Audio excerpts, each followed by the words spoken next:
Model paper 5 का question number 1 जो objective है लिखल है एपी 6 9 12 डॉट डॉट का सार्व अंतर बतावे, यानी सार्व अंतर पूछा है। तो यहाँ पर चॉइस ए दिया है 3, बी दिया है -3 और सी दिया है 6 और डी दिया है -6। तो यहाँ पर बता सकते हैं कि ये जो सार्व अंतर होता है वो 12 में से 9 घटाएंगे तो यहाँ 3 बच रहा है, 9 में से 6 घटाएंगे तो 3 बच रहा है। यही तो अंतर है जिसको बोलते हैं सार्व अंतर। तो यहाँ पर सही विकल्प ए हो जाएगा। क्वेश्चन नंबर अगर हम दूसरा की बात करते हैं तो यहाँ पे है 8 5 2 डॉट डॉट डॉट का 40वां पद है, 40वां पद है। तो यहाँ पे 40वां पद है। चॉइस ए में दिया है -107, बी में दिया है -109, सी में दिया है -111 और डी दिया है -113। तो यहाँ पर कौन सा विकल्प सही होगा इसके बारे में ही बता देते हैं। तो यहाँ पर बता सकते हैं कि ए बराबर जो होगा प्रथम पद होते हैं, यानी ए बराबर 8 होगा। डी बराबर T2 - T1, यानी इसको में से ये घटाएंगे ना, उल्टा घटाएंगे तो यहाँ पर बचेगा -3, यानी डी का मान और ए का मान जब हमको निकल गया तो हम यहाँ पर निकाल सकते हैं, क्योंकि टी 40 बराबर हमको एक फार्मूला आता है A + 39T। तो यहाँ पे ए का मान हमने भर देगा 8 प्लस यहाँ पर 39 तो होगा लेकिन गुना में -3 हो जाएगा। अब जैसे ही हम आगे बढ़ेंगे तो 8 प्लस और यहाँ पर माइनस, जैसे ही गुना करेंगे 39 में 3 से तो -117 हो जाएगा। अब सुनिए आगे बढ़ते हैं। यहाँ पर 8 - 117 करेंगे तो बचेगा इसमें से 109 जो माइनस में बचेगा। तो ये आपका विकल्प बी सही होता है। आगे बढ़ते हैं। क्वेश्चन नंबर 3 दिया गया है √1 - sin A बट्टा √1 + sin A। चॉइस ए में दिया है sec A + tan A, B में दिया है sec A - tan A, सी में दिया है sec A × tan A और डी में दिया है केवल sin A दिया है। तो इतना बराबर आप फार्मूला से ही बता सकते हैं कि sec A - tan A होगा। आगे बढ़ क्वेश्चन नंबर 4 कहता है यदि A बराबर 45 डिग्री है तो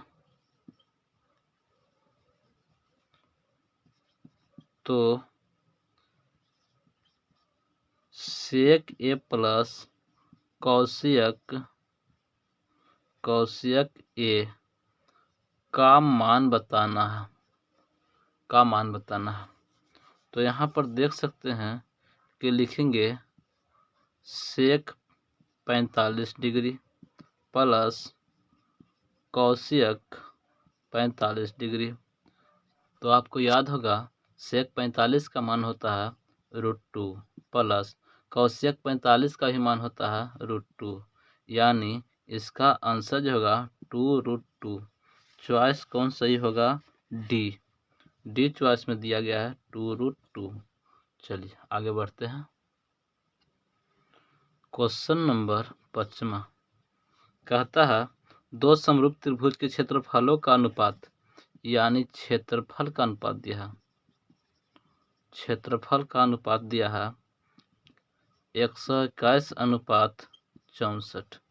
तो कहता है उसके संगत माध्यिकाओं का अनुपात यानी भुजाओं का अनुपात। कुछ नहीं करना है, क्या करना है 121/64 करके इसको वर्गमूल निकाल दीजिए। तो इसका वर्गमूल हो जाएगा 11/8, यानी इसका सही आंसर होगा 11:8, जो चॉइस नंबर ए में है। आगे बढ़ते हैं। क्वेश्चन नंबर 6 है। कहता है एक वृत्त जिसकी त्रिज्या 7 सेंटीमीटर है। कोई एक वृत्त है जिसकी त्रिज्या 7 सेंटीमीटर है। कहता है किसी बाह्य बिंदु P से स्पर्श रेखा PT, यानी कोई बाह्य बिंदु P है, उस पर स्पर्श रेखा जो है PT है, P और यहाँ पे T है, स्पर्श रेखा PT है,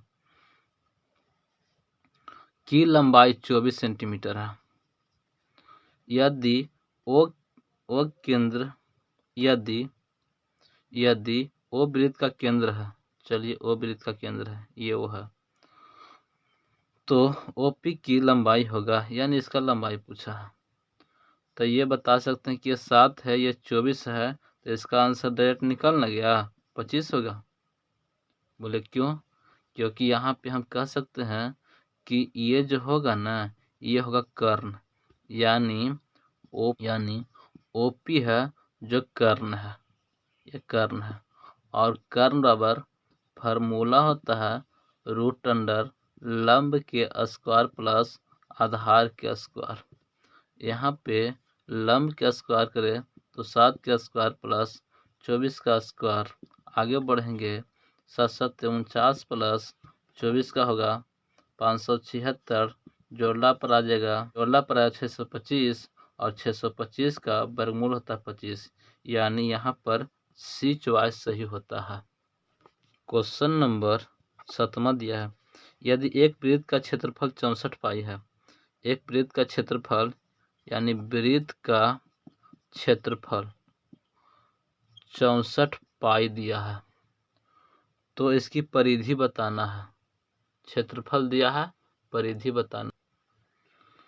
तो यहाँ पर दिमाग में यही रखना है कि जो दिया रहे उससे आप फार्मूला लगा दे। तो वृत्त के क्षेत्रफल दिया है, तो क्षेत्रफल फार्मूला क्या होता है, पाई r² बराबर 64 पाई।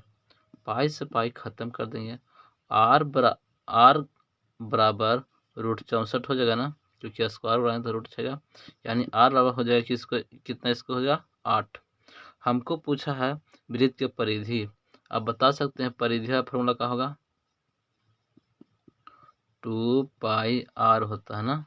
तो यहाँ पर 2 गुने और पाई के छोड़ देना है, और यहाँ पाई गुने r के मान हो जाएगा 8, यानी 8 दूना 16 पाई। चॉइस नंबर सही होता है आपका B। आगे बढ़ते हैं। क्वेश्चन नंबर 8 कहता है अल्फा बीटा गामा द्विघात बहुपद ax³ plus bx² plus cx plus d बराबर 0 के शून्यक हो तो alpha into beta into gamma का मान होगा। तो आप बता सकते हैं कि alpha into beta into gamma बराबर क्या होता है -d/a, जो चॉइस नंबर C सही है। बढ़ते हैं आगे। क्वेश्चन नंबर 9 दिया है y² माइनस 3y प्लस 1, और यहाँ पे इंटू कर दिया है y के पावर 5 माइनस 4 y के cube plus y² plus 3y, ऐसा दिया है। कहता है का घात है। तो बता सकते हैं कि गुना पावर क्या होता है, जुड़ता है। तो अधिकतम घात यहाँ पर y के 5 है और यहाँ पर 2 है, तो 5 और 2 7 है, गुना पावर जुड़ता है, यानी यहाँ पर चॉइस है जो 20 सही होगा। क्वेश्चन नंबर 10 है। कहता है यदि किसी अर्धगोले के संपूर्ण पृष्ठ का क्षेत्रफल 462 है, यानी संपूर्ण पृष्ठ क्षेत्रफल जो है वो 462 है, 462 है। तो कहता है उसका व्यास होगा। तो सोच सकते हैं कि व्यास कब होगा, जब इसकी त्रिज्या निकलेगी। त्रिज्या कब निकलेगा? जो दे रहा है उसी वाला फार्मूला लगाएगा ना तो त्रिज्या निकल जाएगा। यानी हम लिखेंगे संपूर्ण पृष्ठ का क्षेत्रफल यानी अर्धगोला का संपूर्ण पृष्ठ का क्षेत्रफल होता है 3πr² बराबर 462। यहाँ पर 3 गुने 22/7 गुने r² बराबर 462। ये क्या करेंगे? ऊपर से फेंक देंगे, यानी r² बराबर 462 गुने 7/3 गुने 22। 3 गुने 22 ये होगा ना, ये बट्टा में चलेगा, ये ऊपर आ जाएगा। अब सुनिए, अगर हम इसको आधा करें तो 11, इसका आधा करेंगे तो 2 3 1 हो जाएगा। अब यहाँ पर सोच सकते हैं कि 3 से भागा लग सकता है इसका में, 3 से लगाएंगे तो 3 7 21 और यहाँ पर हो जाएगा 3 7 21 77। अगर हम यहाँ पे 11 से भागा मारे तो यहाँ पर हो जाएगा 7 मरतबे, और ये 7 जब गुना करेगा यानी r² 7 × 7 स्क्वायर उड़ाएंगे तो रूट भाएगा, यानी r बराबर 7 × 7 यानी कितना हो जाएगा 7। यानी यहाँ पर इसका जो त्रिज्या आया यानी r आया 7 तो d बराबर होता है 2r, यानी d बराबर 2 × 7 बराबर 14 इसका आंसर होगा। यानी इसमें विकल्प होगा बी जो सही होगा, विकल्प बी सही। बढ़ते हैं क्वेश्चन नंबर 11 की ओर। क्वेश्चन नंबर 11 कहता है शंकु का संपूर्ण पृष्ठ का क्षेत्रफल होगा। यहाँ पर 4 चॉइस दिया है। चॉइस ए में दिया है πrl, बी में दिया है πr²h, सी में दिया है πr × l + r और डी में दिया है 2πrh।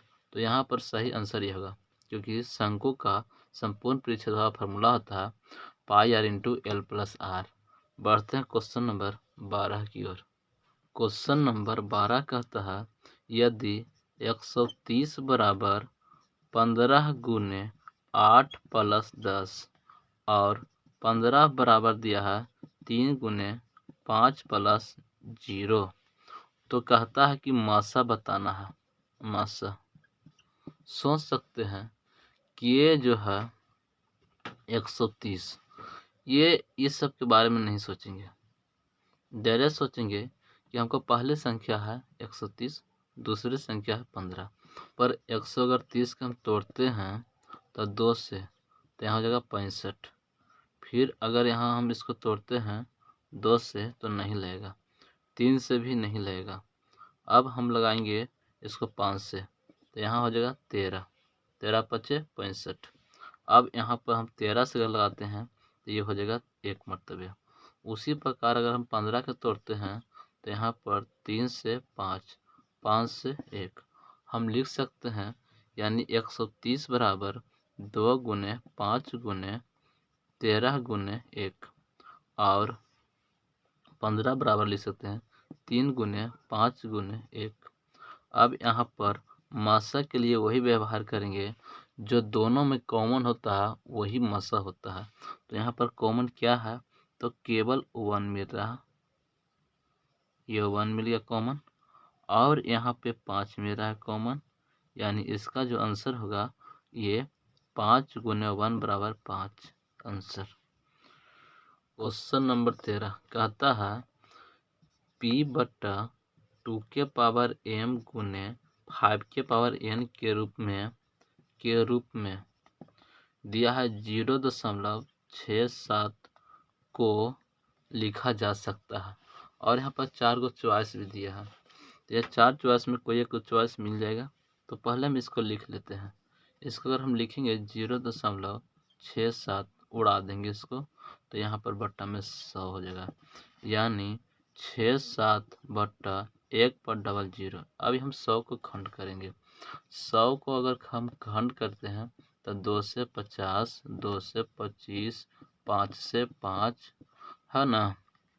तो हम इसे लिख सकते हैं 67 बराबर 2 के पावर 2 गुने 5 की पावर 2।